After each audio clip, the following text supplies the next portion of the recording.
Jo. Sveiki žmonės, šiandien mes trolinsim vaiką. Tai dabar matote. Liul. Nu, tai žiūrėk dabar visi- stok čia. Žiūrėk Nu, dabar. aš jau darau screenshotą. Žiūrėk dabar. Tu laikyk. Visi atsisukite į priekį, taip kaip aš. Žiūrėk dabar. Žiūrėk dabar. Nu, nueik biškį toliau. Į vidurį nueik. Va. Dabar bus Ne, nu, what the fuck, ko tu mane žudai. Opa. O dabar žinoj, kad aš ten nufilmavau. Aha, jo. Nu žiūrėk, pasakyk kažkaušas ir neįkelši į YouTube. Aš tau rimtai.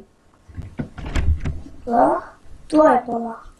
Nu pasakyk kažkaušas ir tada neįkelsi rimtai į YouTube. Nu pasakyk. Tai aš žiūrėjau ir baigėsi taip. Tai va. Nieko čia kažkoks prankas nebuvo, tiesiog neturėjom ką veikti, tai nusprendėm kažką paveikti, ką jis čia parašė. Nu gerai, pats. Tai va, matote žmonės. Tai va, čia, galvokit, kad čia toksai, va, ten kažkoks. Namas tai. Tai gerai, jaučiu, kad jums patiko šis troll video, jeigu patiko, reikia komentą, sub, like ir subscribe. Sudie.